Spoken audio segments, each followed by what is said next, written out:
everyone. अभी सागच्चा करන්නේ मास step 1 කියන එක ප්‍රශ්න 100ක බහුවර්ණ ප්‍රශ්න පත්‍රයක්. ඒ බහුවර්ණ ප්‍රශ්න පත්‍රයේ ප්‍රශ්න 100ම ප්‍රශ්න එකින් එක අරගෙන එක එක ප්‍රශ්නයට අදාළ පිළිතුරු කෙටියෙන් අපි සාකච්ඡා කරනවා. එතකොට මේකේ අපි ප්‍රශ්න එක එක ප්‍රශ්න සාකච්ඡා කරනකොට ඒ අදාළ ප්‍රශ්නය පාට තිරේ බලා ගන්න පුළුවන්. ඒ නිසා මේ ටියුට් එක තියෙන දරුවන්ට වගේම ටියුට් එක නැති ළඟ නැති දරුවන්ටත් මේක ඔයාට පිටුවහලක් වෙනවා. පහසුවෙන් අවබෝධ කරගන්න පුළුවන් වෙනවා. මේ ප්‍රශ්න පත්‍ර බහුවර්ණ ප්‍රශ්න පත්‍ර සාකච්ඡා කිරීමේ පළමු අදියර තමයි මේ වීඩියෝ එක යටතේදී අපි කරන්නේ. අපි මේකේ ප්‍රශ්න එකින් එක සාකච්ඡා කරනවා. ඒ කියන්නේ විෂය නිර්දේශයේ පුරාම විහිදිච්ච විවිධ පාඩම් වලට අදාළව තියෙන ප්‍රශ්න 100ක් තමයි තෝරාගෙන තියෙන්නේ සාකච්ඡා කරන්න. එතකොට මේ ප්‍රශ්නයත් එක්ක සාකච්ඡා කරනකොට ඒ අදාළ ප්‍රශ්නය අදාළ වෙලාවේදී වාට තිරේ මත දිස් වෙනවා. එතකොට වාට ඒකට අදාළ වර්ණ නැත්නම් ඒකට අදාළ choices පහක් තිරේ දිස් වෙනවා. එතකොට වාට මේක පහසුවෙන් අවබෝධ කරගන්න පුළුවන් වෙනවා. මේ ප්‍රශ්න සාකච්ඡා කරනකොට අපි බලමු එකින් එක අරගෙන මේ ප්‍රශ්න සාකච්ඡා කරමු දැන්. හරි. පළවෙනි ප්‍රශ්නය අහලා තියෙන්නේ සංඛ්‍යාත්මක සිතියම් වලට අයත් නොවන්නේ කියන. උත්තර පහ දීලා තියෙනවා. සම සංඛ්‍යා සිතියම්, රේඛාංකය සිතියම්, තිත් සිතියම්, ධාරා සිතියම් සහ භෞතික සිතියම් කියන. එතකොට පුතා සංඛ්‍යාත්මක සිතියම් නැත්නම් සංඛ්‍යාත්මක ප්‍රස්ථාර සිතියම් සලකනකොට සම සංඛ්‍යා සිතියම් ඒකට අයිති වෙනවා. රේඛාංකයේ සිතියම් ඒකට අයිති වෙනවා. තිත් සිතියම් ඒකට අයිති වෙනවා.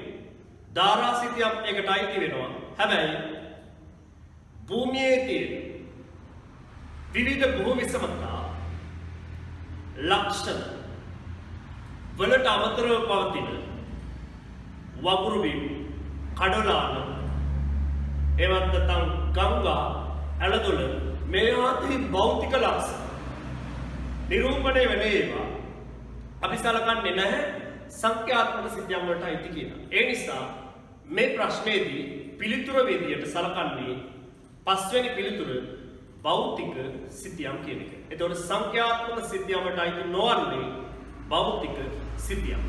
හරි. ඊළඟ දෙවෙනි ප්‍රශ්නය ආරෝහණ පිළිවෙලට සැකසූ සංඛ්‍යා 51කින් යුක්ත සංඛ්‍යා ව්‍යාප්තියක තෙවන චාතුර්ථකය එහෙම නැත්නම් Q3 පිහිටා ඇත්තේ උත්තර පහ දීලා තියෙනවා. 1 39 වන ස්ථානයේ, 2 25 වන ස්ථානයේ, 3 38 හා 39 ස්ථානවල හරි මැද, 4 25 හා 26 ස්ථාන අතර පස්වෙනි එක සියලුම අගයන් වල එකතුව 50න් බෙදූ විට ලැබෙන අගය. මේක අපි බලමු. ආරෝහණ පිළිවෙලට සකස් කරපු දත්ත ව්‍යාප්තියක නැත්නම් සංඛ්‍යා ව්‍යාප්තියක අපි චාතුර්ථක ගණනය කරනකොට තුන්වන චාතුර්ථකේ නැත්නම් ඉහළ චාතුර්ථකේ ගණනය කරනකොට අපි පාවිච්චි කරන සමීකරණය Q3 සමානයි 4 3යි n ධන 1. එතකොට n කියන පදය තමයි අපිට දීලා තියෙන දත්ත සංඛ්‍යාව. එතකොට 4 3 එම තියෙනවා. n කියන එක වෙනුවට දීලා තියෙන දත්ත සංඛ්‍යාව යාට දීලා තියෙන්නේ සංඛ්‍යා 51ක් කියලා. එහෙනම් මෙන්න 51 දැම්මා. ඒකට එකක් එකතු කරලා 4 3 වැඩි. 51 එකක් එකතු කරපුවම 52යි 52 තුනෙන් වැඩි කරලා 4ෙන් බෙදෙනවා 52 මම ඒක වාක්‍යය ලියන්න 52 වැඩි කිරීම 4ෙන් 3 එතකොට 3 වරක් 2 6යි 5 වරක් 3 15යි 156 බෙදීම 4 156 බෙදීම 4 එතකොට මෙතන උත්තරේ 4 ඒවා බෙදෙන්න 3යි එකක් ඉතුරු වෙනවා නැත්නම් 4 ඒවා 3යි කියන්නේ 12යි 3ක් ඉතුරු වෙනවා 36යි කියන්නේ 9යි 39 වෙනි සංඛ්‍යාව. එතකොට හරි පිළිතුර වෙන්න ඕනේ මේකේ 39 වෙනි ස්ථානයේ පවතින සංඛ්‍යාව තමයි Q3 කියන චාතුර්ථකය නැත්නම් ඉහළ චාතුර්ථක වෙන්නේ. එහෙනම් 39 වෙනි ස්ථානයේ තියෙන අගය. එතකොට 39 කියන ස්ථානය අරගෙන තියෙන්නේ උත්තරය අංක 1 කියන එක තමයි හරියන්නේ. උත්තරේ අංක 1. තුන්වෙනි ප්‍රශ්නය 1/50000 පරිමාණයට ඇඳ ඇති සිතියමක් දෙගුණයකින් කුඩා කළ විට නව පරිමාණය වන්නේ. මේ බලන්න. උත්තර පහ දීලා තියෙනවා. එකට 10000 එකට ලක්ෂය, දෙක එකට 25000, තුන එකට 10000, හතර එකට 20000, පහ එකට 1,50,000. මේ බලන්න.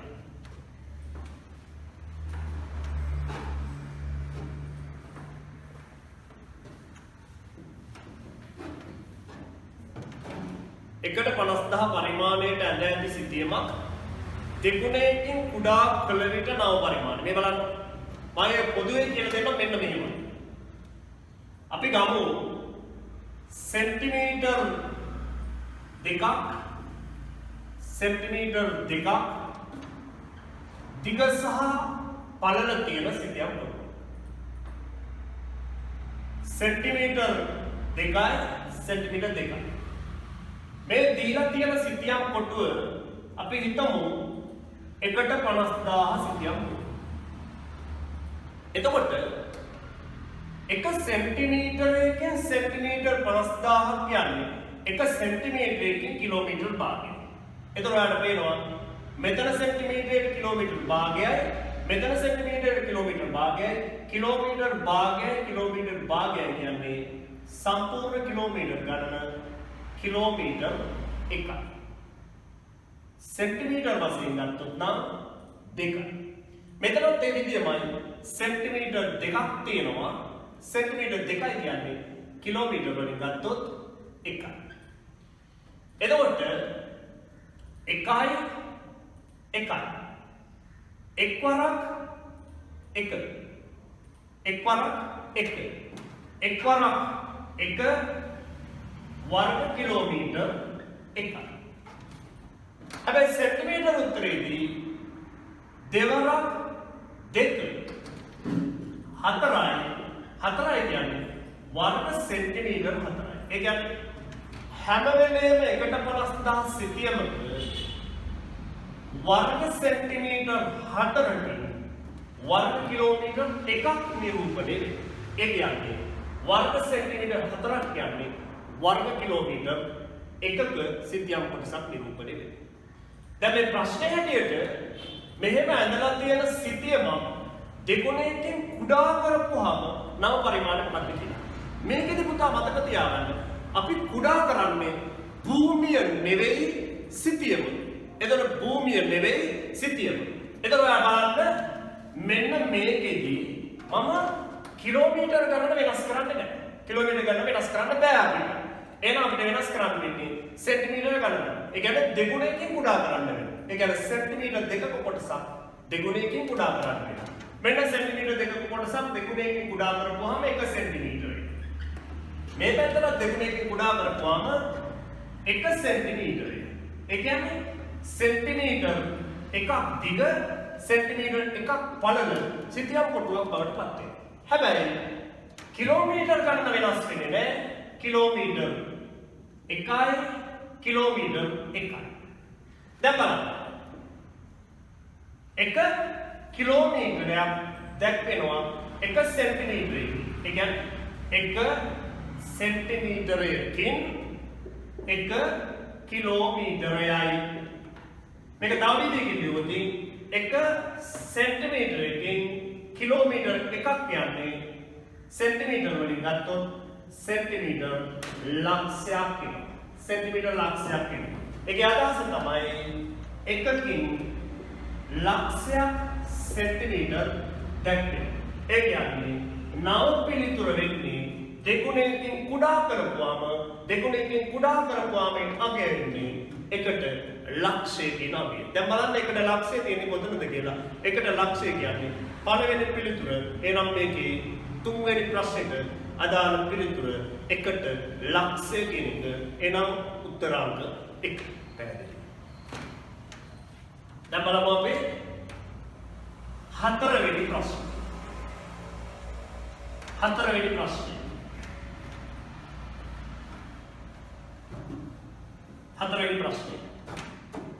ඒකත් සංඛ්‍යාවේ සම්බන්ධ ප්‍රශ්නයක්. සම්මත අපගමනය යනුවෙන් අදහස් කරන්නේ. මේ බලන්න. අපි සමීකරණයක් ලියුවොත්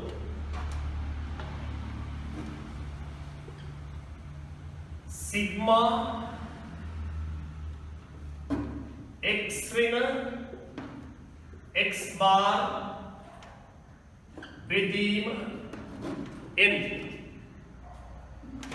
सिग्मा x ऋण x बार विधीम n सिग्मा x ऋण x बार विधीम n सिग्मा x ऋण x बार विधीम n की වර්ගුදා මේකට අපි කියන්නේ මධ්‍යන්‍ය අපගමනය කියනවා. මධ්‍යන්‍ය අපගමනය media deviation කියන මධ්‍යන්‍ය අපගමනය. අපි බලුවොත් මෙන්න මේ මධ්‍යන්‍ය අපගමනය සහිත කොටස වර්ග කරලා මේ කොටස n වලින් පද ගානක් බෙදුවොත් ලැබෙන පිළිතුරට අපි කියනවා variation එක නැත්නම් විචල්‍යතාවය නැත්නම් විචලතාවය නැත්නම් විසරිය කියලා. මේකෙදී මෙන්න මේ මධ්‍යන්‍ය අපගමනය වර්ග කරන ඒ සම්පූර්ණ කොටස අරගෙන ඒක n වලින් බෙදලා ඊට අදාළ කොටසේ වර්ගමූලය ගත්තොත් ඒකට තමයි අපි කියන්නේ සම්මත අපගමනය එහෙම නැත්නම් ස්ටෑන්ඩඩ් ඩිවියේෂන් කියලා. එතකොට සම්මත අපගමනය කියන එක නිර්වචනය කරන පිළිතුරු මේකේ දීලා තියෙනවා. හරි එක තෝරන්නයි අපිට කියන්නේ.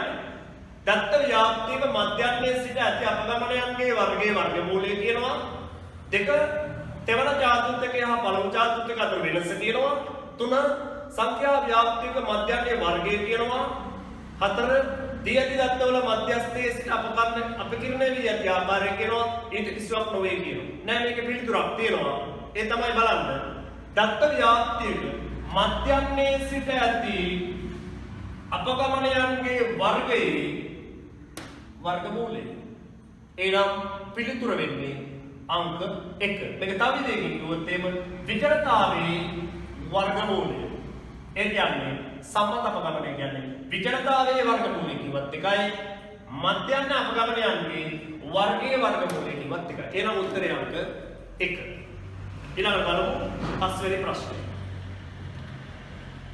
ප්‍රශ්නය. කිසියම් කඳු කොටසක කන්ද පාමුල සමෝච්ච රේඛා එකිනෙකා ඉතා ආසන්නව තිබේ.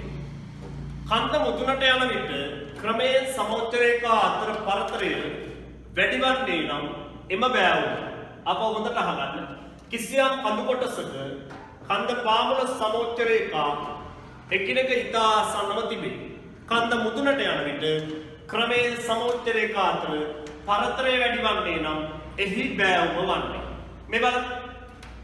උත්තර දාලා තියෙනවා සමමිතික බෑවුම, අසමමිතික බෑවුම, උත්තල බෑවුම, අවතල බෑවුම, දල බෑවුම විදිහට 1 2 3 4 5 යටතේ දාලා තියෙනවා. මේ බලන්න. අපි ගත්තොත් කිසියම් කඳු කොටසක කන්ද පාමුල සමෝච්ච රේඛා ඉතා ආසන්නව තියෙනවා. ඉතා ආසන්නව තියෙනවා කියන එක අදහස් තමයි එක මත එක වගේ පිටන්න තියෙන්නේ.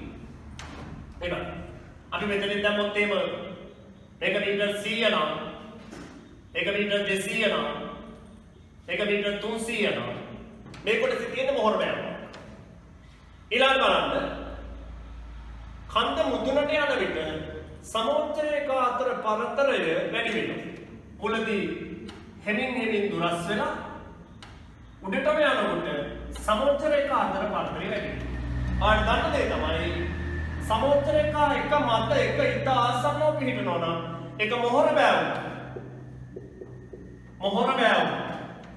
ඒ කියන්නේ මේ ආකාරයෙන් බෑවුම ඒ වගේම ඉත ආසන්නව පිහිටනවා නම් ඒ කියන්නේ එක මත නොවැටි ආසන්නයේ පිහිටනවා නම් ඒවට කියන්නේ දල බෑවුම් කියලා. ඒ කියන්නේ මේ ආකාරයෙන් බෑවුම්. ඒ වගේමයි සමෝච්චරයක ඉත දුරින් පිහිටනවා නම් ඒවයි තියෙන මද බෑවුම. ඒ කියන්නේ මේ ආකාරයෙන් බෑවුම. මද බෑවුම මේ ආකාරයෙන් බෑවුම කියන්නේ මේ කඳු ප්‍රදේශයේ සාමාන්‍ය හැඩය එතකොට මුල මොහොරක් මැද දල බෑවුම හතර මද බෑවුම තුන්වෙනි එක මද බෑවුම එහෙනම් මේ සිතියම් කොටසක මෙන්න මේ කඳු අතර මෙන්න මේ ආකාරයේ බෑවුමක් තියෙනවා නම් මේකට කියනවා අපි උත්තර බෑවුමක් කියලා. එතන උත්තරේ වෙන්නේ එක සමමිතික දෙක අසමමිතික තුන උත්තර බෑවුම. එහෙනම් තුන්වෙනි උත්තරේ තමයි මේකට අදාළ පිළිතුර වෙන්නේ. හයවෙනි ප්‍රශ්නය. ඕසෝන ස්තරයේ පිහිටා ඇති වායු ස්තරයේ පිහිටා ඇති ඕසෝන ස්තරයේ පිහිටා ඇති වායු ස්තරයේ පිහිටා ඇති ඔයා දන්නවා මුලින් ඉඳලා ගත්තොත් මුහුදු මට්ටමේ ඉඳලා ආසන්න වශයෙන් කිලෝමීටර් 15ක් ආසන්න වශයෙන් කිලෝමීටර් 50ක් ආසන්න වශයෙන් කිලෝමීටර් 80ක් ආසන්න වශයෙන් මෙතනලා කිලෝමීටර් 120ක් මේක ගන්නකොට මේකට කියනවා පරිවර්ති ගෝලය කියලා මේකට කියනවා අපරිවර්ති ගෝලය කියලා මේකට කියනවා මෙසෝ ගෝලය කියලා මේකට කියනවා තාප ගෝලය කියලා මේවයි අපරිවර්ති ගෝලය කලාපයේ තමයි මෙන්න මේ සූර්යාගේ සිට පැමිණෙන පාරජම්බුලාදී කිරණ වලින් පෘථිවි ජීවීන්ට ආරක්ෂාව සලසන තුනී ස්තරයක් විදිහට පිළිහිලා තියෙන ඔක්සිජන් පරමාණු තුනකින් සැදුම්ලත් අණුව ඕසෝන් පිළිහිලා තියෙන. එන ඕසෝන ස්තරේ පිළිහිලා තියෙන්න ඕනේ. මෙන්න මේ අපරිවර්ති ගෝලයේ කියන්නේ. මේකේ උත්තර තියෙන්නේ kilometre 0.50 kilometre 1030 kilometre 1550 kilometre 1580 kilometre 1585 එනම් මේ හරි උත්තරේ වෙන්නේ 15 සිට 50 දක්වා කලාපේ තමයි අපරිවර්ති ගෝලය එනකොට සමම් ඊට අදාළව ඕසෝන ස්තරේ පිටලා තියෙන්නේ එතන පැහැදිලි හරි ඊළඟට අපි බලමු එනම් උත්තරයේ උත්තර අංක 3 හත්වෙනි එක පූර්ව සම්බන්ධ ප්‍රශ්නයක් මේ බලන්න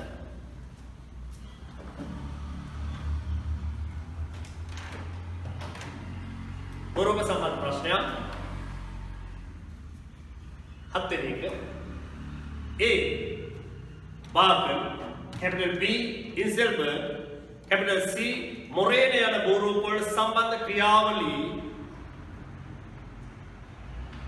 වන්නේ පිළිවෙලින් Barker කියන්නේ අඩහඳක් ආකාරයට වර්ධනය වෙච්චි ඉස්සරහා කොටස දල බෑවුමක් සහ පස්සා කොටස මද බෑවුමක් වෙච්චි මේ වගේ අඩ සඳක නැත්නම් අර්ධකවාකාර වෘත්තයක් වගේ සකස් වෙච්චි වැලි වලින් නිදිසාධනයක් දෙන්නේ විච්ච එක.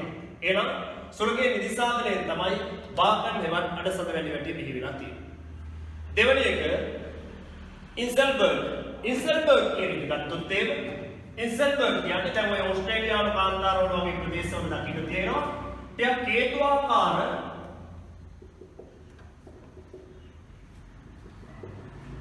හුදේකලා කඳු විශේෂයක් නැත්නම් පාසාන වලින් කාදනය වෙලා හැදිච්ච කඳු ආකාර පෘෂ්ඨ විශේෂයක්. ශේෂ කඳු විශේෂයක්.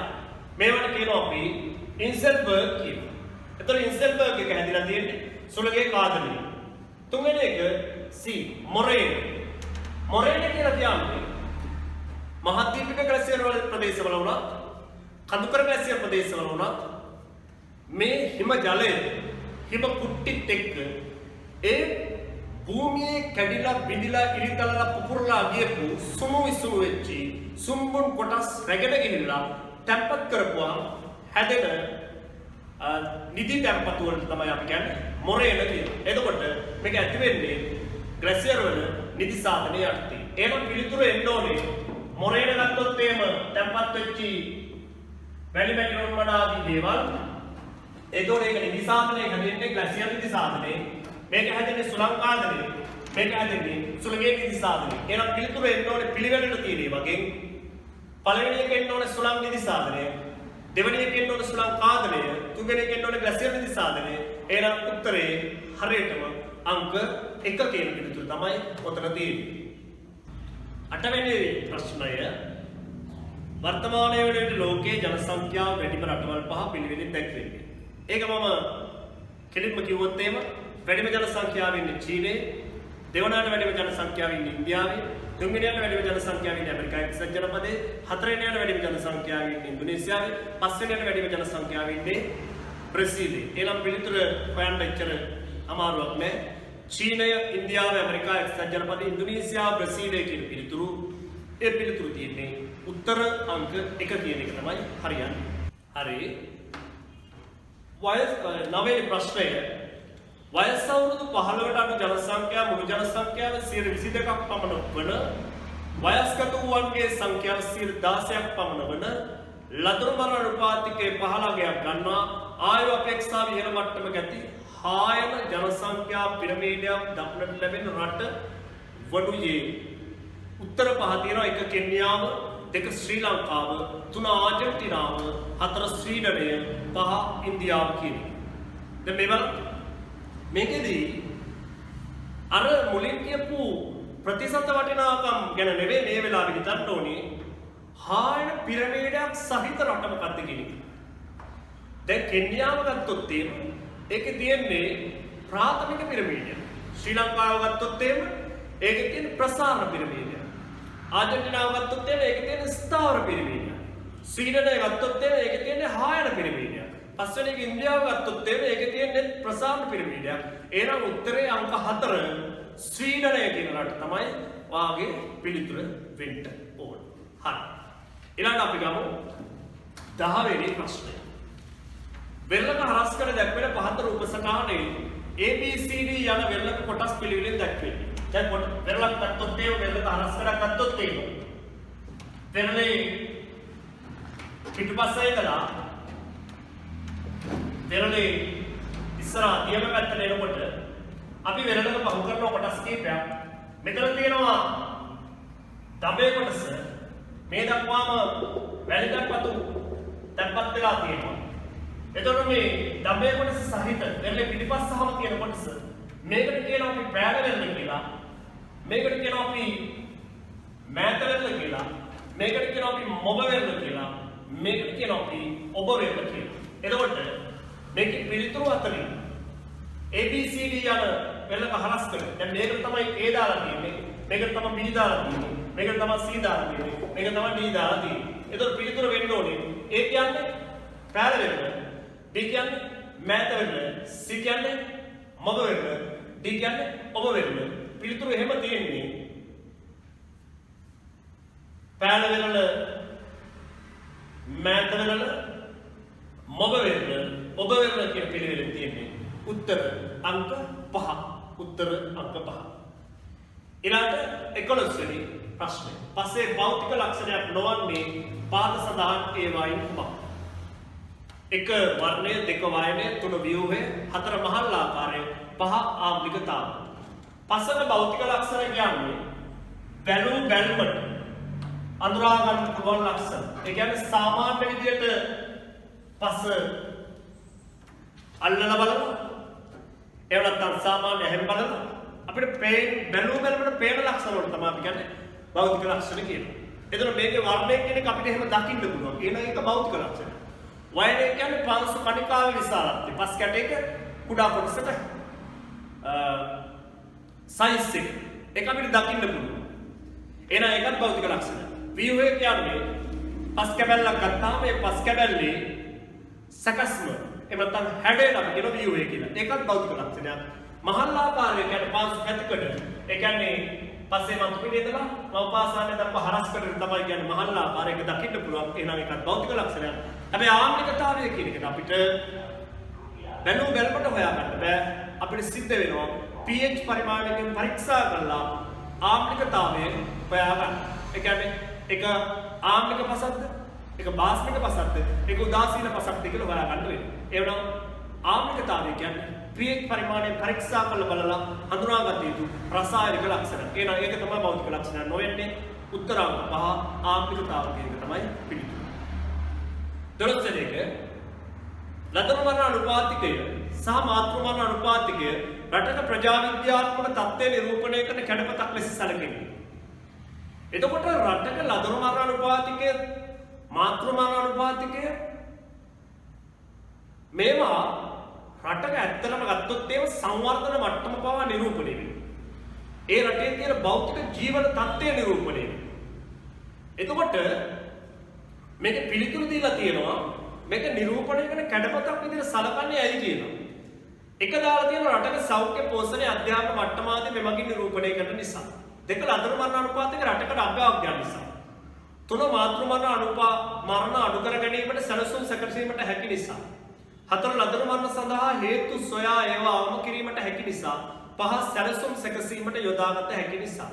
ඇත්තටම මේකේ උත්තරේ අංක 1 වෙන්න හේතුව තමයි මේ ලදරු මරණ තුලින් මාතෘ මරණ තුලින් ඒවා අඩු නම් ඒක රටක සෞඛ්‍ය හොඳයි, පෝෂණය හොඳයි, අධ්‍යාපන මට්ටම හොඳයි කියලා හඳුනා ගන්නත් පුළුවන්. ඒ සංඛ්‍යාවන් වැඩි නම් ඒවා රටක සෞඛ්‍ය හොඳ නැහැ, පෝෂණය හොඳ නැහැ, අධ්‍යාපන මට්ටම හොඳ නැහැ කියලා හඳුනා ගන්නත් පුළුවන්. එහෙනම් උත්තරය අංක 1. 13 වෙනි ප්‍රශ්නය ශ්‍රී ලංකාවේ නාගරික ප්‍රදේශවල දක්නට ලැබෙන ගැටලුවක් නොවන්නේ. බලන්න උත්තර දෙන්න තියෙනවා. පැල්පත් හා මුඩුක්කු ගැටලුව. ඒක ගැටලුවක්. නාගරික ප්‍රදේශවල ජලය වායුව අධික ලෙස දූෂිත වීම. එහෙම තත්ත්වයක් තියෙනවා. එනම් ඒක නාගරික ප්‍රදේශවල ගැටලුව. ඝන අපද්‍රව්‍ය බැහැරලීමට ප්‍රමාණවත් ඉඩකඩ නොමැති වීම. ඒක බඩු බැලමටම තියෙන ප්‍රශ්නයක්. ඒක ගැටලුවක්. හතර නාගරික ප්‍රදේශවල ප්‍රමාණවත් පරිදි අධ්‍යාපන සෞඛ්‍ය පහසුකම් නොතිබීම. ඒක අපි සලකලා බලමු. පස්වෙනි එක නාගරික අඩු ආදායම් ලාභීන්ගේ සනීපාරක්ෂක තත්ත්වය පහළ මට්ටමක පැවතීම. මුඩුක්කු සහ පැල්පත් ආදී ඒ වගේම අපද්‍රව්‍ය බැහැරලීම ගැටලු තියෙන නිසා මෙන්න මේ සනීපාරක්ෂක ගැටලු තියෙනවා. හතරවෙනි උත්තරේ ගත්තොත් එimhe නාගරික ප්‍රදේශවල ප්‍රමාණවත් පරිදි අධ්‍යාපන සෞඛ්‍ය පහසුකම් නොතිබීම. මේ තත්ත්වය ශ්‍රී ලංකාවේ නාගරික ජනාවාසවල තියෙනවා. සාපේක්ෂව හැබැයි අර කියපු ගැටලු වලට වඩා අඩු තත්ත්වයක පවතින. ඒ නිසා අපිට පිළිතුර මෙතෙන්දී තෝරගන්න වෙන්නේ වඩා නිවැරදි පිළිතුර විදියට උත්තරය අංක 4 නාගරික ප්‍රදේශවල ප්‍රමාණවත් පරිදි අධ්‍යාපන සෞඛ්‍ය පහසුකම් නොතිබීම කියන එක තමයි දක්නට ලැබෙන ගැටලුවක් නොවන්නේ කියන එකට අදාළ පිළිතුර වෙන්නේ. එනම් උත්තරය අංක 4. 14 පුරවරයක දක්නට ලැබෙන ප්‍රධාන කොටස් නිවැරදි දක්වා ඇති පිළිතුර. පුරවරයක් ගත්තොත් මධ්‍යම නගරයක් ඒ වගේම උපනාගරික කලාප නැත්නම් නව නගර කියන ඒවා උපනාගරික කලාප නැත්නම් නව නගර කියන ඒවා ඊට අමතරව ගත්තොත් කුඩා නගර කියන ඒවා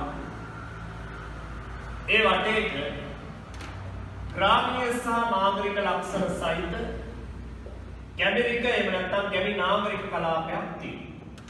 මේ දෙක තමයි පුරවරයක ප්‍රධාන වශයෙන් අඳුනා ගන්න පුළුවන් අංග ටික විදිහට සලකන්නේ. එහෙනම් මෙතෙන්දී මධ්‍යම නගරයක් තියෙන්න ඕනේ, උපනාගරික කලාප තියෙන්න ඕනේ, කුඩා නගර තියෙන්න ඕනේ, ගැමි නාගරික කලාප තියෙන්න ඕනේ. මේකේ උත්තර දිහා බලන්න. එක නගරයය නාගරික සමූහයේ බිලියන නගරේ අදාළත්වයක් නැහැ. ඒ නිසා පිළිතුර හරියන්නේ නැහැ. දෙක විශාල නගරයේ ගැඹිරික කලාපයේ නාගරික සමූහයේ නගරයය අදාළත්වයක් නැහැ. පිළිතුර හරියන්නේ නැහැ. 3 මධ්‍යම නගරය. ඒක තියෙනවා උපනගර. ඒක තියෙනවා ගැඹිරික කලාපය. ඒක තියෙනවා කුඩා නගර. ඒක තියෙනවා. එහෙනම් බැලුවටම හරි පිළිතුර මේ වෙනකොට උත්තරයන්ක 3 තමයි අපිට සලකන්න වෙන්නේ. 4 හරියන්නේ නැති වෙන්න හේතුව තමයි උපනගර කතාව හරි, මධ්‍යම නගර කතාව හරි, ගැඹිරික කලාපය හරි. හැබැයි නාගරික සමූහිතය අදාළ නැහැ. ඒ නිසා 4 වැරදි. පස්වෙනි එක මධ්‍යම නගරේ හරි, උපනගර හරි, ගැඹිරික කලාපයත් හරි. හැබැයි නගරය ආය කියන කතාවක් තියෙන නිසා පස්වෙනි පිළිතුර හරියන්නේ නැහැ. එනම උත්තරය අංක 3. ඊළඟට 15 ග්‍රාබන් ලෙස හඳුන්වන්නේ මොනවාද? ග්‍රාබන් ලෙස හඳුන්වන්නේ මොනවාද? මේ බලන්න. ග්‍රාබන් ලෙස හඳුන්වන්නේ කිසියම් භූමි ස්කන්ධයක් දෙපසින් ඇති කරන තෙරපීම නැත්නම් සම්පීඩන චලනය හරි දෙපසට ඇදීම එහෙම නැත්නම් ආතතිය චලන නිසා හරි කොටස් තුනකට බිඳලා යනවත් එක්කම මැද තියෙන කොටස පහළට තල්ලු වෙලා මේ ආකාරයට විශාල නිම්න ලක්ෂණයක් බිහිවෙනවා. දෙපැත්ත මේ විදිහට භූමි ස්කන්ධ බිඳී යාම නිසා විභේද ලක්ෂණ ස්වරූපයෙන් සකස් වෙනවා. එතකොට මේ විදිහට භූමි ස්කන්ධයක් මේ විදිහට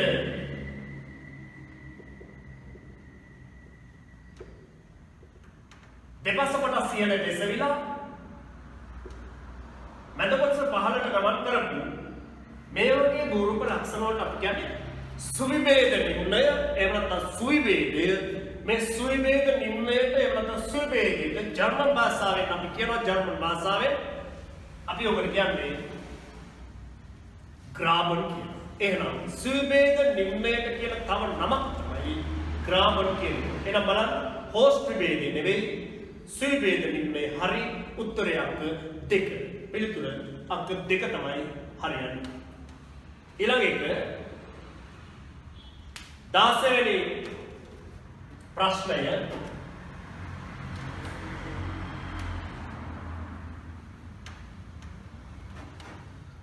කේන්ද්‍රික අගයක සිට තෝරාගත් විචලනයක අගයන් වෙනස් වන ආකාරය දැක්වීම නැත්නම් පෙන්වීම සඳහා වඩා සුදුසු ප්‍රස්තාව.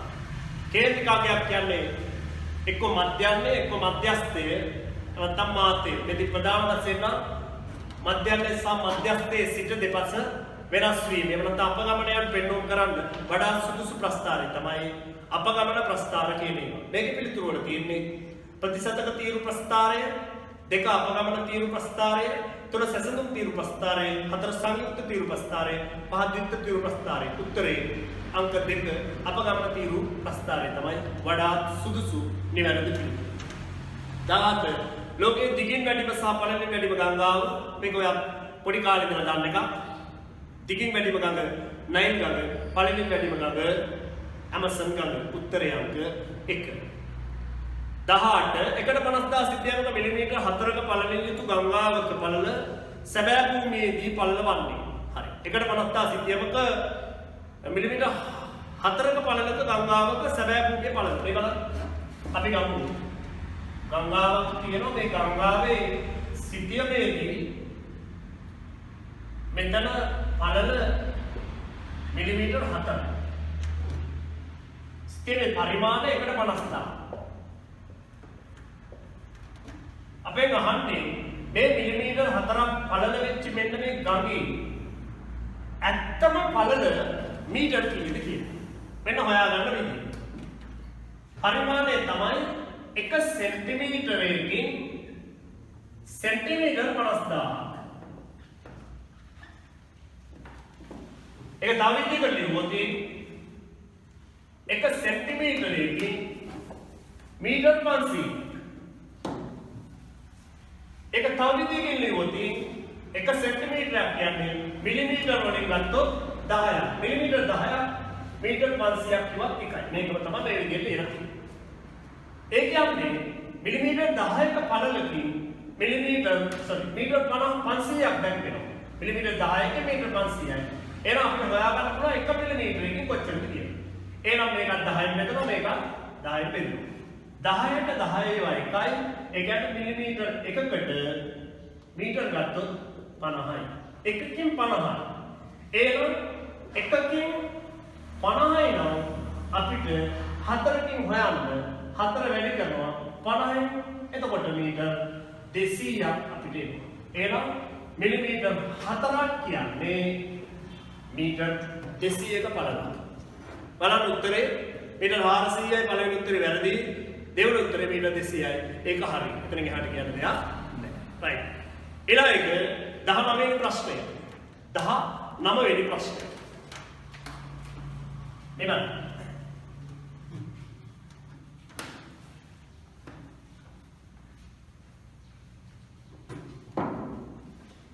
19 වෙනි ප්‍රශ්නය.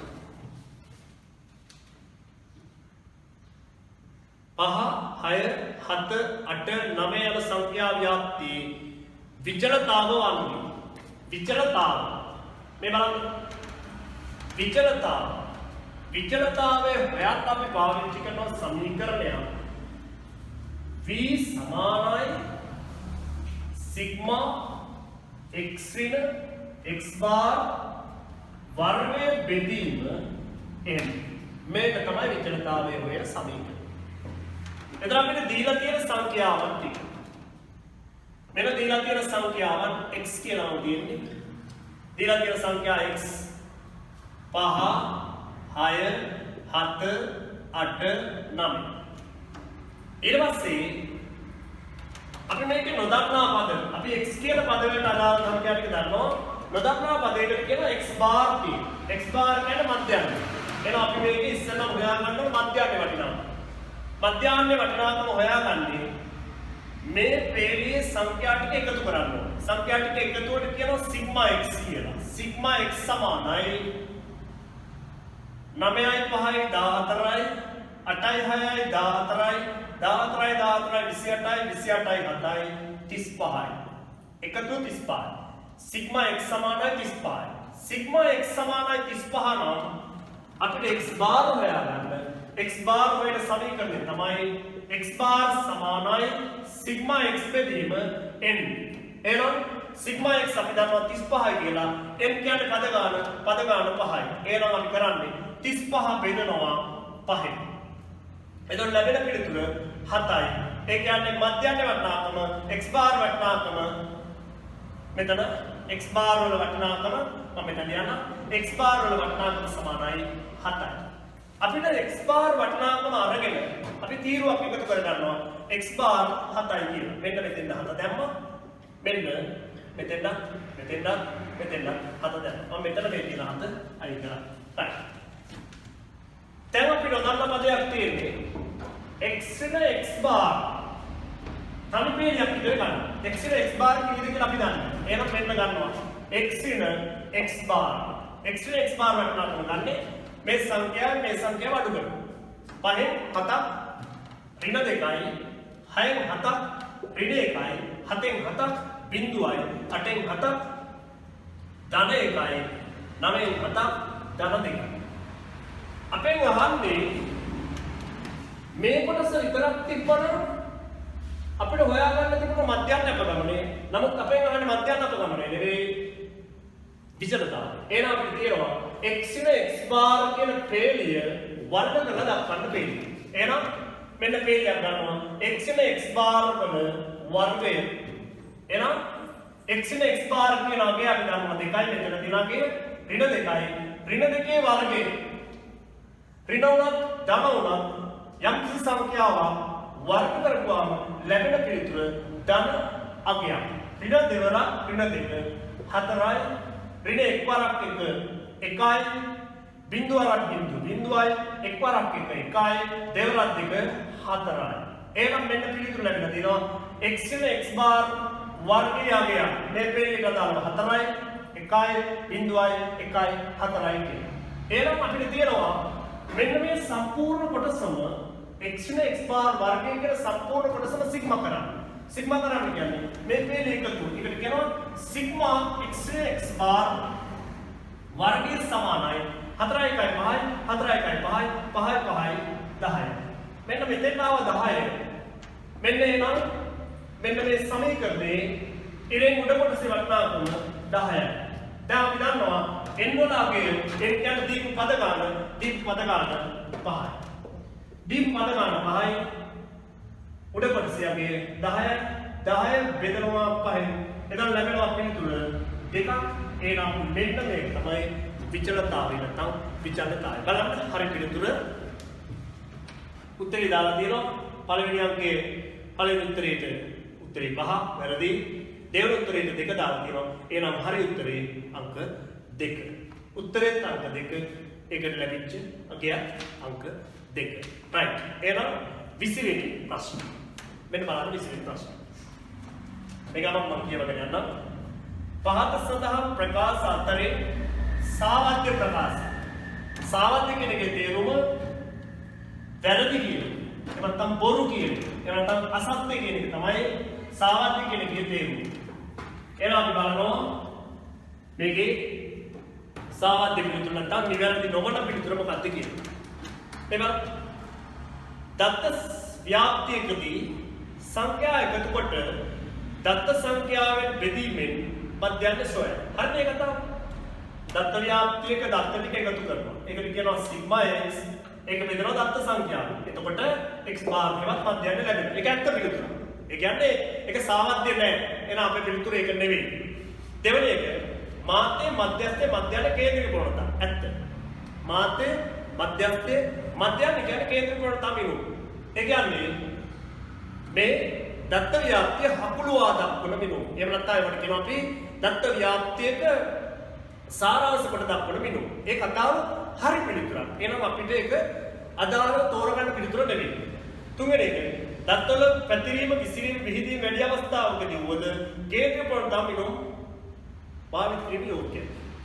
සංඛ්‍යාන සිද්ධාන්ත වලට අනුව ගත්තොත් දත්ත ව්‍යාප්තික පැතිරීම කුඩාම සංඛ්‍යා සහ විශාලම සංඛ්‍යා දෙවර්ගයේම බහුලව දකින්න පුළුවන්කමක් තියෙනවා නම් ඒ වගේ දත්ත ව්‍යාප්තියකදී මාත්‍ය මධ්‍යස්ථ මධ්‍යන්තේ සුදුසු වෙන්නේ නැහැ දත්වල වටිනාකම් ගණනය කරන්න. එතකොට ලැබෙන පිළිතුර අපිට ලැබෙන විකෘති තත්ත්වයක් ඇත්තේ. මේ බලන්න. අපි හිතමු පන්තියක ළමයි 10 දෙනෙක් ඉන්නේ. මෙන්න මේ පන්තියේ ළමයි 10 දෙනාට පොඩි ටෙස්ට් එකක් තිබ්බා. පොඩි ටෙස්ට් එකදී අපි හිතමු මොකක් හරි විෂයකට එක ළමයෙක් ලබාගත්ත එක ලකුණක්. තව ළමයෙක් එකයි. තව ළමයෙකුත් එකක් ගන්න. තව ළමයෙකුත් එකක්. තව ළමයෙක් එකක් ගන්න. තව ළමයෙක් එකක් ගන්න. තව ළමයෙක් දෙකක් ගන්න. තව ළමයෙක් පහක් ගන්න. 1 2 3 4 5 6 7 8. තව ළමයෙක් ගත්තා එකක්. තව ළමයෙක් විතරක් ගත්තා ලකුණු 99. මේ දත්ත ව්‍යාප්තිය දිහා බලනකොට ඉතාම අදක්ෂ වර්ගයේ ළමයි ටිකක් ඉන්න බව පේනවා. ඒ වගේම දක්ෂ එක ළමයෙක් ඉන්න බව පේනවා. ඒතර මධ්‍යන්ත වෙනකොට අපි කරන දේ තමයි මේක එකතු කරගන්න. ඒ කියන්නේ සිග්මා x. සිග්මා x ගත්තොත් 99 100 105 107 108 109 110 111 112 ඒක බෙදනවා පද ගන්න. 113 බෙදනවා පද ගන්න. පද ගන්න කියන්නේ ළමයි ගන්න. ළමයි 10 දෙනා. එතකොට එනාගේ 11.3යි. එතකොට මෙයා නිකම්ම 11.3ක් ගත්ත ළමෙක් වෙන සලකනවා. මෙයාත් එහෙමයි. මෙයාත් එහෙමයි. මෙයාත් එහෙමයි. මෙයාත් එහෙමයි. මෙයාත් එහෙමයි. මෙයාත් එහෙමයි. මෙයාත් එහෙමයි. මෙයාත් එහෙමයි. ඇත්තටම ගත්තොත් 11.3ට වඩා ගොඩක් අඩුවක් යනවා. එතකොට මේ ළමයාත් සලකන්නේ 11.3ක් විදියට. නමුත් ඇත්තටම ගත්තොත් එහෙම මේ ළමයා 11.3ට වඩා ගොඩක් වැඩියක් යනවා. ඒ කියන්නේ මේ ළමයාට අසාධාරණයක් මෙතෙදි සිද්ධ වෙනවා. මේ ළමයින්ගේ දත්තය විකෘති වෙලා නිරූපණය වෙනවා. ඒ කියන්නේ විශාලම දත්ත සහ කුඩාම දත්ත දෙකම තියෙන වෙලාවෙදී මාත්‍යවත් මධ්‍යස්ථවත් මධ්‍යන්තවත් සුදුසු වෙන්නේ නැහැ මේ දත්ත ව්‍යාප්තියක නිරූපණය කිරීම සඳහා.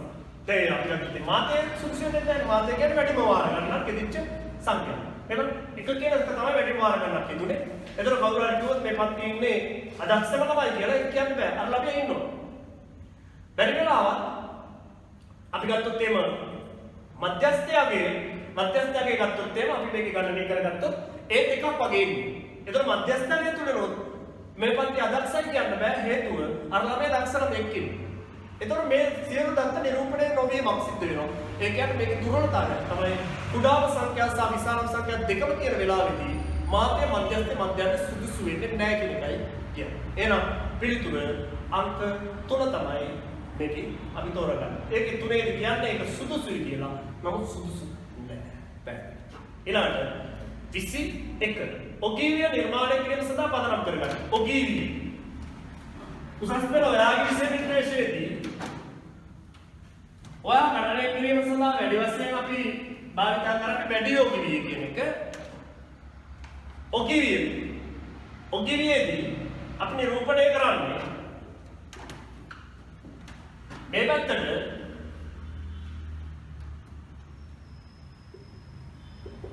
समुचित संख्यात्वල ප්‍රතිශතය නැත්නම් ප්‍රතිශත සමුචිත සංඛ්‍යාත මේ පැත්තට නිරූපණය කරන්න අපි පන්ති ප්‍රාන්තරවල ඉහළ සීමා පන්ති ප්‍රාන්තරවල ඉහළ සීමා එතකොට අපි අනිවාර්යයෙන්ම සංඛ්‍යාත ව්‍යාප්තියේදී මෙන්න මෙයා සහ මෙයා හොයාගෙන තමයි ඔගීවිය නැත්නම් ඔගීව් වක්‍රය නිර්මාණය කරන්න ඕන වෙන්නේ. එහෙනම් ඔගීවිය සඳහා පදනම් කරගන්නේ දත්ත ව්‍යාප්තියක් ගත්තොත් එහෙම මධ්‍යස්ථය නෙවෙයි මාතය නෙවෙයි මධ්‍යන්නේ නෙවෙයි අපගමනය නෙවෙයි දත්ත ව්‍යාප්ති ප්‍රතිශත සමුච්චිත සංඛ්‍යාව. මෙයා තමයි ප්‍රධාන වශයෙන් මේ පිළිතුරේ හැටියට යොදා ගන්න උත්තරය අංක 5.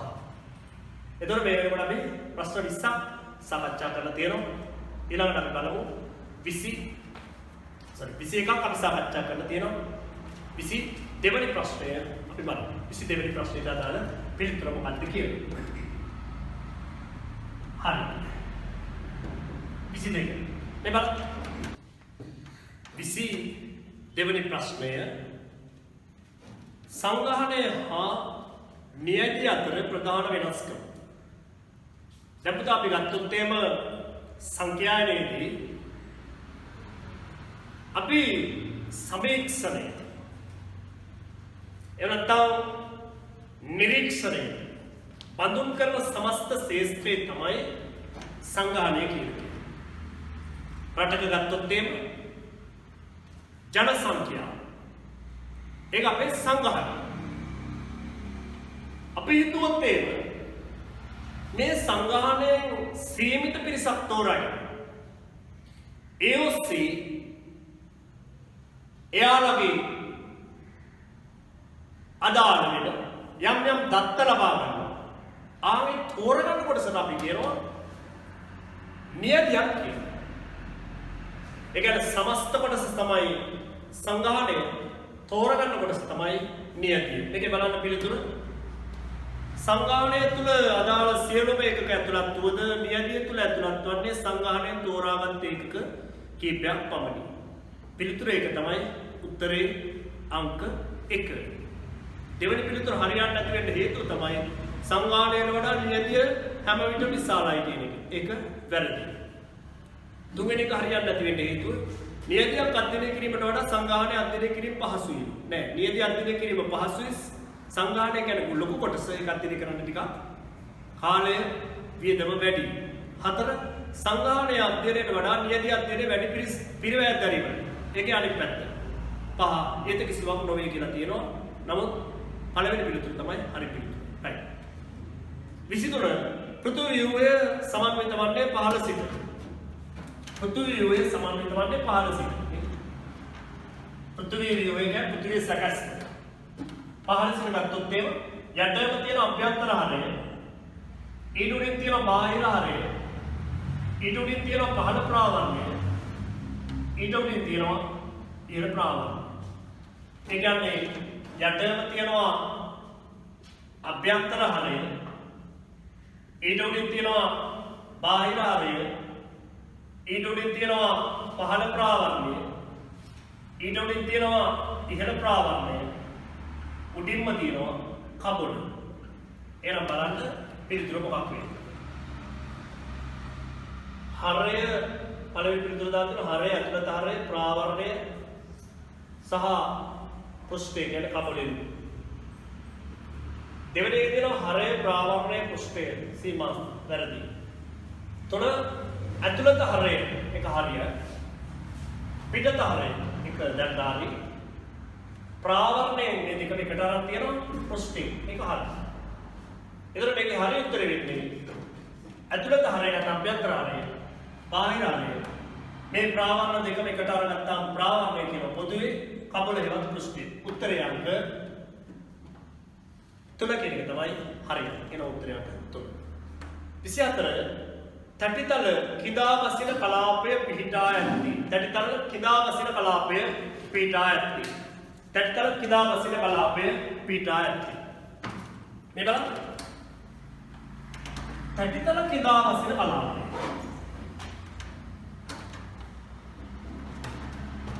අපි ගත්තොත් එම විශේෂයෙන්ම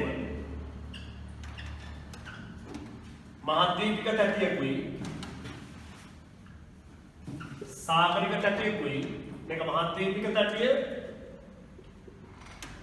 මේක සාගරික තැටිය මේ මහද්වීපික තැටියක් සහ සාගරික තැටියක් එකිනෙකින් ගැටෙනකොට මේක ස්කන්ධයේ වැඩි තැටිය තමයි සාගරික තැටිය. එතකොට ස්කන්ධයේ විශේෂයෙන්ම ඝනත්වයෙන් වැඩි තැටිය මේක.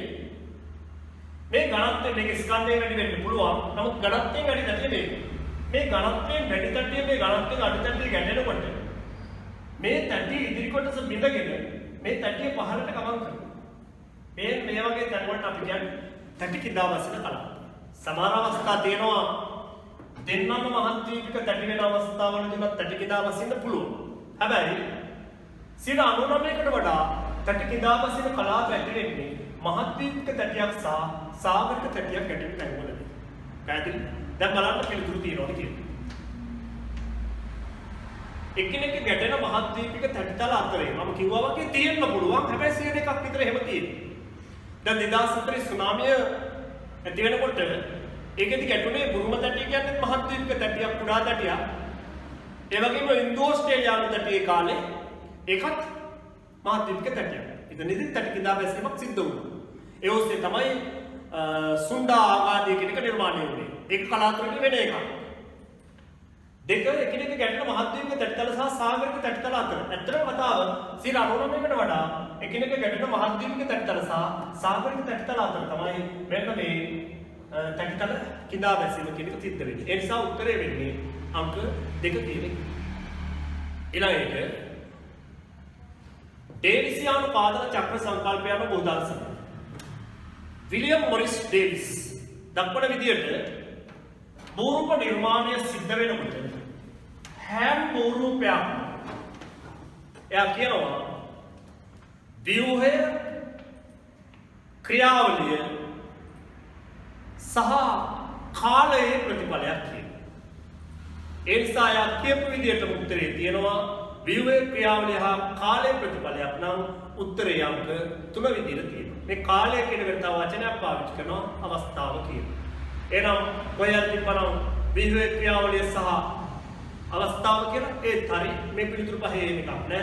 ඒ නිසා උත්තරේ ව්‍යුහය ක්‍රියාවලිය සහ කාලයේ ප්‍රතිඵල. උත්තරය අංක 3. සාගර තරංගවල උපත සිද්ධ වෙන්නේ අතිවිශාල සාගර පෘෂ්ඨයේ ජල ස්කන්ධය තියෙනකොට අවට තියෙන සුළං කිදා බසිනකොට ජල පෘෂ්ඨයේ ගැටෙනකොට ජල පෘෂ්ඨයේ ඇතිවන එක ජලාංශුවක් තව ජලාංශුවක් මත තෙරපෙමින් ඉදිරියට ගමන් කිරීමට තමයි අපි කියන්නේ තරංගය කියලා. ඒකට කියනවා අපි ජලාංශ වල දෝලනය කියලා. ජලාංශ වල දෝලනය හටගන්නේ සුළඟේ බලපෑම නිසා. ඒ නිසා පිළිතුර වෙන්නේ මුහුදේ සාගර තරංග ඇති වෙන්නේ ප්‍රධාන හේතුව සුළං ක්‍රියාව. බලන්න එහෙම එකක් තියෙනවද කියලා. සුළඟ නිසාය කියලා කියනවා. ගුරුත්ව බලය නිසාය කියනවා. උෂ්ණත්ව වෙනස්කම් නිසාය කියනවා. සුළඟ සහ ගුරුත්ව බලය නිසා කියලා. උෂ්ණත්ව හා ගුරුත්ව. මේකේ ඍජු පිළිතුර ගත්තොත් එහම අනෙක් ඒවාගේ සම්බන්ධතා තියෙනවා. නම් ඍජු පිළිතුර සුළං නිසා. ඊළඟට 27 පෝල් ජේ භූරූපය. පෝල් ජේ මේක කුණුගල් ප්‍රදේශවල දකින්න පුළුවන් වෙන භූරූපයක්. කුණුගල් ප්‍රදේශවල දකින්න පුළුවන් වෙන භූරූපයක්. මේ කුණුගල් පෘෂ්ඨයේ මේ කුණුගල් ස්කන්ධය රෝධියේදී මේ උරුගල් කුෂ්ඨයේ දකින්න තියෙන අතිවිශාල නිම්න ආවාට ලක්ෂණ වලට තමයි අපි කියන්නේ අතිවිශාල නිම්න ආවාට ලක්ෂණ වලට තමයි අපි කියන්නේ පෝල්ජේ ආවාටයක් කියලා. මේවට තමයි අපි කියන්නේ පෝල්ජේ ආවාට කියලා.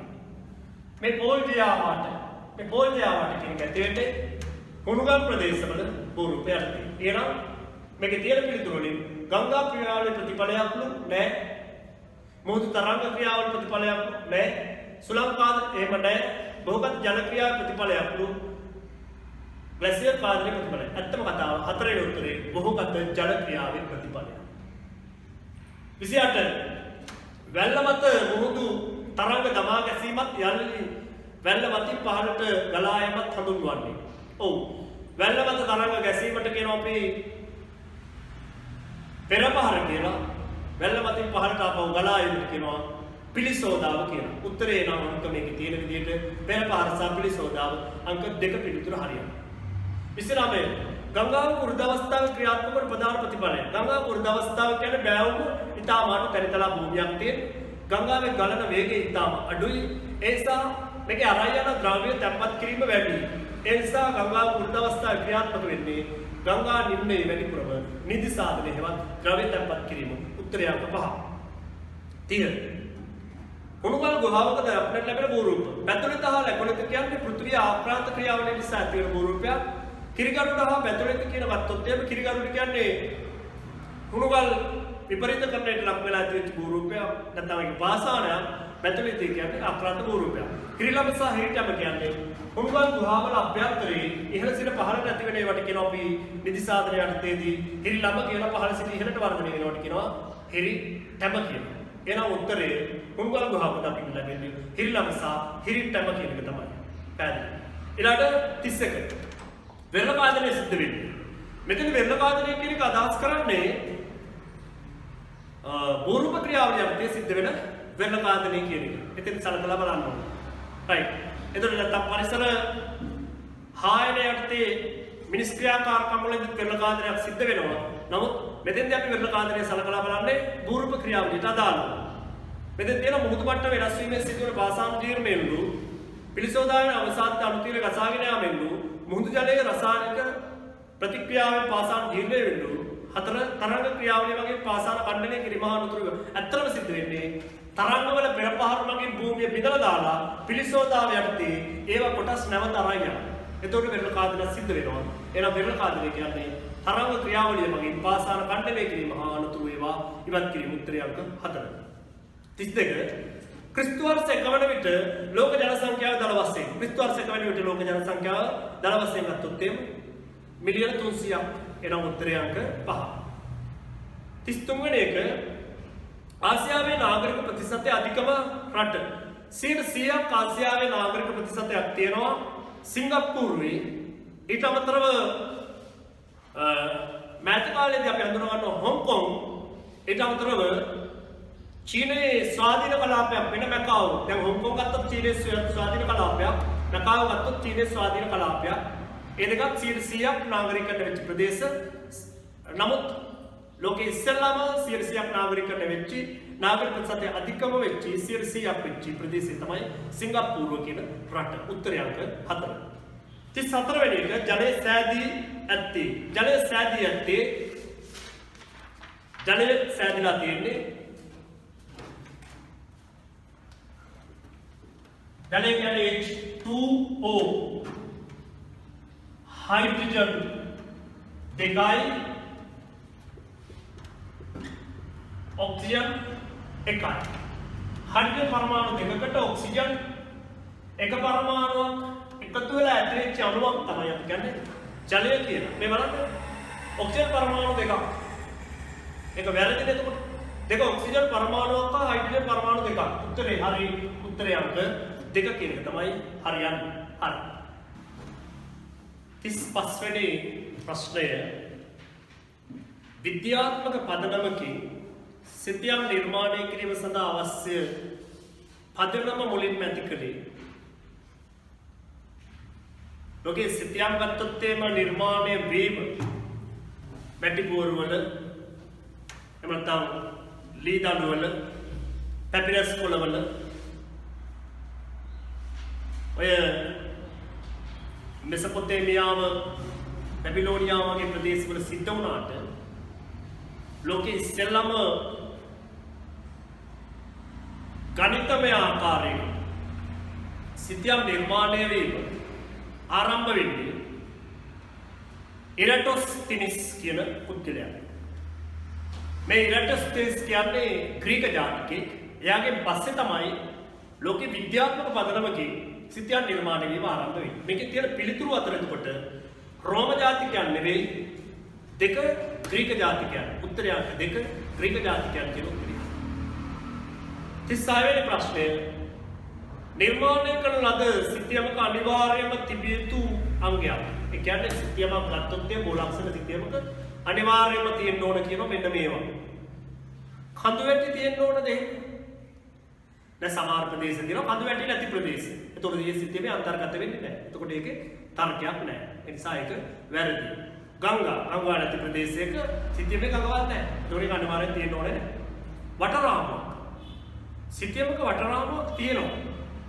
සිතියමක දිශාව වාචික පරිමාණ. වාචික පරිමාණය නොවි නියෝජ්‍ය පරිමාණය තියෙන්න පුළුවන්. මොකද මුල් කාලේදී ලංකාවේ සිතියම් වල වුණත් වාචික පරිමාණය තිබ්බට අංගලේ සිතියම් කාලේ මෙට්‍රික් සිතියම් වලට එනකොට වාචික පරිමාණය කියන එක අයින් වෙලා තියෙනවා. එතකොට ඒක අනිවාර්ය නැහැ. හැබැයි දිශාවයි වටරාමුවයි තියෙන්න ඕනේ. හැබැයි වටරාමුව නැතත් සිතියමක් කියවන්න පුළුවන්. හැබැයි දිශාවක් නැතුව සිතියමක් කියවන්නවත් තේරුම් ගන්නවත් ඒ නිසා අත්‍යවශ්‍ය අනිවාර්ය සාධකය තමයි දිශාව කියන්නේ. එහෙනම් උත්තරය අංක 4 දිශාව තමයි වඩාත්ම නිවැරදි හරි පිළිතුර. 37 මූලාක්ෂර සිතියමක් යනවා. මූලාක්ෂර සිතියමක් කියන එකේ මේකේ නිර්වචන දාලා තියෙනවා. භූමියේ ඇති භූවිෂමතා ලක්ෂණ පෙන්වුම් කරන්න. දෙක භූමියේ ඇති විවිධ සංස්කෘතික ලක්ෂණ නිරූපණය කරන්න. මේ දෙකම සිද්ධ වෙනවා. එකට සිද්ධ වෙනවා. එහෙනම් තුන්වෙනි එක භූමියේ ඇති විවිධ භෞතික හා සංස්කෘතික ලක්ෂණ පෙන්වුම් කරන්න. එහෙනම් උත්තරය අංක 3 තමයි මේකේ තියෙන පිළිතුරු වලින් හරි එක. 38 ෆුලානි අසන්ඩේ බන්ටු බුෂ්මන් යන ගෝත්‍රික ජනතාව ව්‍යාප්ත වෙලා තියෙනවා. මේක සාමාන්‍ය දැනීම යටතේ වාට අඳුර ගන්න පුළුවන් වෙන මතක තබා ගත යුතු එක. ෆුලානි අසන්ඩේ බන්ටු සහ බුෂ්මන් කියන ගෝත්‍රික ප්‍රජාවන් කීපයක් මේ ගෝත්‍රික ප්‍රජාවන් ජීවත් වෙන්නේ බටහිර අප්‍රිකාව ආශ්‍රිතව. එනම් උත්තරය අංක 3. 39 අයිනූස් නැමැති ගෝත්‍රික ජනයා දක්නට ලැබෙනවා. අයිනූස් කියන ගෝත්‍රික ජනයා ඉන්නේ ජපානයේ කියන රටේ. උත්තරය අංක 2. මම මේ සමහර පිළිතුරු වේගෙන් කියාගෙන යනවා. මොකද හේතුව ඒකේ අපි දැන් තර්කානුකූලව ගොඩනගන්න දෙයක් නැහැ. සමහර ඒවා ඒ අදාළ උත්තරේ එකවරම කියන්න පුළුවන් ඒවා තියෙන නිසා. ශ්‍රී ලංකාවේ ප්‍රථමතා නගරය. ප්‍රථමතා නගරය කියන්නේ පුතා රටක ජන සංඛ්‍යාව වැඩිම නගරය. එනවා කිසි තර්කයක් නැහැ. ශ්‍රී ලංකාවේ ප්‍රථමතා නගරය කොළඹ නගරය. මේකේ දාලා තියෙනවා ශ්‍රී ජයවර්ධනපුර කෝට්ටේ අංක 1ට කියලා. නම් ශ්‍රී ජයවර්ධනපුර කෝට්ටේ කියන්නේ ලංකාවේ පරිපාලන නගරය. ඒතර ප්‍රථමතා නගරය කියන්නේ වැඩිම ජන සංඛ්‍යාව ඉන්න නගරය. වැඩිම ජන සංඛ්‍යාව ඉන්න නගරය තමයි කොළඹ නගරය. සාමාන්‍යයෙන් ආසන්න වශයෙන් මිලියන 23ක් විතර ජන සංඛ්‍යාවක් ඉන්නවා. ඊළඟට 41 වසර 2007 සංඛ්‍යා ලේඛන වලට අනුව ලෝකයේ වැඩිම ජනගහනය පැවති නගරය. ලෝකයේ 2000 ගත්තත් 2007 ගත්තත් 1950 ගත්තා. ඉදිරියේදී 2050 ගත්තත් ලෝකයේ වැඩිම ජනසංඛ්‍යාවක් ඉන්න නගරයේ විදිහට සලකන්න වෙන්නේ ටෝකියෝ තමයි. මොකද මිලියන 38ක විතර ජනසංඛ්‍යාවක් ඒකේ වාසය කරනවා. එහෙනම් උත්තරය අංක 5. නාගරික ජනාවාසය ප්‍රසාරණය වීමේ අවසාන අවස්ථාව වශයෙන් දක්වනවා. ඒ කියන්නේ නාගරික ජනාවාස ගත්තත් සාමාන්‍ය ජනාවාස ගත්තත් ජනාවාස විකාශනය වෙලා අන්තිම අවස්ථාවට එනවා. ඒ අන්තිම අවස්ථාවට එනකොට එතන එහාට වර්ධනයක් නැහැ. ඒකාකාරී ස්වරූපයක් තියෙන්නේ. ඒ ඒකාකාරී වර්ධනය වෙලා අතිශයින් ජනාකීර්ණ වෙච්ච ප්‍රදේශ තමයි එක දිගට නගර වශයෙන් විදිච්ච කලාව තමයි නගර යාය විදිහට සලකන්නේ. ජීන් ගොට්මාන් තමයි මේ සංකල්ප 1958 දී ඉදිරිපත් කරේ. කොහොමද අද වෙනකොට ලෝකයේ නගර යායන් රසක් දැක ගන්න පුළුවන් වෙනවා. මොස්කොස් නගර යාය ඇමරිකා එක්සත් ජනපදයේ, ඇමරිකා එක්සත් ජනපදයේ චිපිට්ස් නගර යාය, ජපානයේ ටෝකයිඩෝ නගර යාය වගේ ඒවා කොහොමද උත්තරේ මේකේ තියෙන වගේ නගර යාය කියන පිළිතුර හරියනවා. උත්තරය අංක 2. 43 පෘථිවි අවකාශයේ විවිධත්වය අධ්‍යයනය කිරීම භූගෝල විද්‍යාවේ ස්වභාවය. භූගෝල විද්‍යාව පිළිබඳ මෙම අදහස ඉදිරිපත් කරපු විද්‍යාඥයා. මේ අදහස ඉදිරිපත් කරේ භූගෝල විද්‍යාව කියන්නේ පෘථිවි අවකාශයේ විවිධත්වය අධ්‍යයනය කිරීම කියලා කිව්වේ රිචඩ් හාඩ්සන් උත්තරයන්ට 3. භූමිත්‍රි අනුපාතයෙන් දැක්වෙන්නේ. භූමිත්‍රි අනුපාතය. ඒක බලන්න. කිසියම් රටක ඉන්න පුරුෂ සංඛ්‍යාව, ඒ කියන්නේ පිරිමි ජන සංඛ්‍යාව. ඒ රටේ ඉන්න ස්ත්‍රී ජන සංඛ්‍යාවේ ප්‍රතිශතයක් විදියට දක්වනවා නම් ආංගයකට කියනවා අපි භූමිත්‍රි අනුපාතය. ඒ කියන්නේ රටේ පුරුෂ සංඛ්‍යාව ස්ත්‍රී සංඛ්‍යාවේ ප්‍රතිශතයක් විදියට දක්වනවා නම් ඒකට කියනවා භූමිත්‍රි අනුපාතය කියලා. මේ බලන්න එතකොට ජන සංඛ්‍යාවගේ ස්ත්‍රී සංඛ්‍යාව ප්‍රතිශතයක් ලෙස පුරුෂ සංඛ්‍යාව. උත්තර ඒක තමයි. ජන සංඛ්‍යාව පුරුෂ සංඛ්‍යාව ඒක වැරදි. ඉතින් එහාට තියෙන පිළිතුර වැරදි. උත්තරයක් ඒක ජන සංඛ්‍යාවගේ ස්ත්‍රී සංඛ්‍යාව ප්‍රතිශතයක් විදියට පුරුෂ සංඛ්‍යාව දක්වන එකට කියනවා භූමිත්‍රි අනුපාතය කියලා. සමහර රටවල භූමිත්‍රි අනුපාතය ගත්තොත් එම පිරිමි ජන සංඛ්‍යාව අඩුවෙන් තියෙනවා. සමහර රටවල පිරිමි ජන සංඛ්‍යාව වැඩියෙන් තියෙනවා. දැන් ශ්‍රී ලංකාව වගේ රටක් ගත්තොත් එම පිරිමි ජන සංඛ්‍යාවට වඩා ස්ත්‍රී ජන සංඛ්‍යාව ඉහළට ගන්න. right. ඊළඟ ප්‍රශ්නේ 2008 වර්ෂයේ ගණන් බැලීම් වලට අනුව රටවල් 4ක ජන සංඛ්‍යාව පිළිබඳ තත්ත්ව පහක් දැක්වෙනවා. එතකොට මේකේ තියෙනවා පළවෙනි බලවන්න මේ සෙට් එකේම පළවෙනි රට කොහෙවත් චීනය කියලා නැහැ. ඒ කියන්නේ මිලියන 1000 ඉක්මවපු අයිත් එකම රට තමයි ඉන්දියාව. එහෙනම් මිලියන 1149.3ක් ඉන්නේ ඉන්දියාව. ඉන්දියාව කියන පිළිතුර තෝරගත්තට පස්සේ ප්‍රශ්න උත්තරයන්ක 1 සහ උත්තරාංක 5ක් ඉන්නේ කයින් වෙලා යනවා. මිලියන 300 ඉක්මවපු රට තමයි ඇමරිකා එක්සත් ජනපදය. එතන ඇමරිකා එක්සත් ජනපදයේ දෙවන පිළිතුර තියෙන පිළිතුර තෝරගත්තාම 3 සහ 4 පිළිතුරු කැපිලා යනවා. එතන මිලියන 172.8ක් පාකිස්තානයේ මිලියන 127.7ක් ජපානයේ තෝරගන්න පුළුවන්. තර්කානුකූලව ගලපා ගන්න පුළුවන්. උත්තරයන්ක 2. උත්තරයන්ක 2. ඉන්දියාව, ඇමරිකා එක්සත් ජනපදය, පාකිස්තානය සහ ජපානයේ ඔය ආදාළ සංඛ්‍යාවලට අදාළව තිබිච්ච ජන සංඛ්‍යාව. ප්‍රශ්න අංක 46 හුණුගල් වල ඇති ප්‍රධාන සංඝටකය හුණුගල් වල තියෙන්නේ CaCO3 කැල්සියම් කාබනේට්.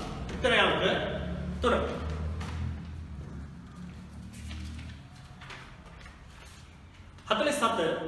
ලෝක ජනගහනය 140ක් වාසය කරන්නේ. ඇත්තම කතා ගත්තොත් ලෝක ජන සංඛ්‍යාව ආසන්න වශයෙන් මිලියන 7500ක් විතර ඉන්නවා. මිලියන 7500ක් විතර ඉන්නවා.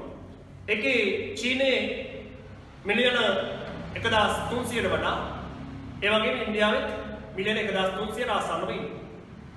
ඒතර මේ දෙන්නගේ එකතු ගත්තොත් එම මිලියන සාමාන්‍යයෙන් 2500කට වඩා වැඩි ප්‍රමාණයක් තියෙනවා. එතකොට මිලියන 7500 2500කට වඩා වැඩි ගාණක් කියන ප්‍රමාණය මේ රටවල් දෙකේ විතරක් වාසය කරනවා. එතකොට ලෝක ජනසංඛ්‍යාව ගත්තොත් මේකේ තියෙන රටවල් අතරේ ඉන්දියාව හා චීනය තමයි වැඩිම ජනසංඛ්‍යාව වාසය කරන්නේ 140ක් විතර ආසන්න වශයෙන් වාසය කරන මේ රටවල් දෙකේ. එහෙනම් උත්තරය අංක 1 තමයි අපිට තෝරගන්න වෙන්නේ. 48 වසර 2009 දී ලෝක ජනසංඛ්‍යාව වසර 2009 කියන්නේ මීට අවුරුදු 11කට කලින් තිබිච්ච දත්තයක්. ඔයාලට මතක තියාගන්න. මිලියන 6783ක් ඒ කාලේ ජීවත් වුණා. උත්තරය අංක 4 මතක තියාගන්න. 49 එකට 50000 එක් මෙට්‍රික් සිතියම් කොටසක් මගින් නිරූපණය කරන්නේ ලංකාවේ භූමියේ කොච්චරද කියලා. සිතියම් කොටස් 92ක් තියෙනවා. 92කින් අපි දන්නවා කොටස් සමහර යුගල වශයෙන් අදලා තියෙන සිතියම් කොටස් තියෙන නිසා 89යි තියෙන්නේ. කොහොම හරි තනි සිතියමක් ගත්තොත් ඒ තනි සිතියම තුලින් සෙන්ටිමීටර් 80ක් දිගක් සෙන්ටිමීටර් 50ක පළලක භූමි ප්‍රදේශයක්. ඒ කියන්නේ කිලෝමීටර් 40ක කිලෝමීටර් 25ක භූමි ප්‍රදේශයක්. ඒ කියන්නේ වර්ග කිලෝමීටර වලින් ගත්තොත් වර්ග කිලෝමීටර් 1000ක් वर्ग सेंटीमीटर वोटिंग करते वर्ग सेंटीमीटर 4000 भूमि प्रदेश निरूपणे මම වැඩි නුත් ඉන්නේ වාට ඕකේදී උත්තරේ විදිහට ගන්න වෙන්නේ එතකොට 40යි 25යි කොටුවක් කිලෝමීටර් 40 කිලෝමීටර් 25 උත්තරයක 2 උත්තරයක 2 හරි 50 වෙනි ප්‍රශ්නය පෘථිවි පෘෂ්ඨයේ මත පිට දක්වන ලැබෙන වැඩි වශයෙන් ඇති පාසාන වර්ගය පෘථිවි පෘෂ්ඨයේ වැඩිපුරම තියෙන්නේ ප්‍රධාන පාසාන කාණ තුන ගත්තොත් ආග්නේය පාසාන අවසාද පාසාන විපරීත පාසාන කියන පාසාන වලින් පෘථිවි පෘෂ්ඨයේ වැඩිපුරම දකින්න තියෙන්නේ ආග්නේය පාසාන කියන තමයි වැඩිම ප්‍රතිශතයක් දකින්න පුළුවන් වෙන්නේ. එහෙනම් උත්තරේ අංක 1 කියන උත්තරේ තමයි 50 වෙනි ප්‍රශ්නෙට අදාළ පිළිතුර වෙන්නේ. එතකොට පළවෙනි මාස් ස්ටෙප් එක කියන එකේ මුල් ප්‍රශ්න 50 උතරින් ඉවර වෙනවා. ඊතුරු ප්‍රශ්න 50ට කෙටියෙන් පිළිතුරු සාකච්ඡා කරමින් මේකේ දෙවෙනි වීඩියෝ යටතේ ඊතුරු ප්‍රශ්න 50 සාකච්ඡා කරනවා. එහෙනම් අයිබෝවන්.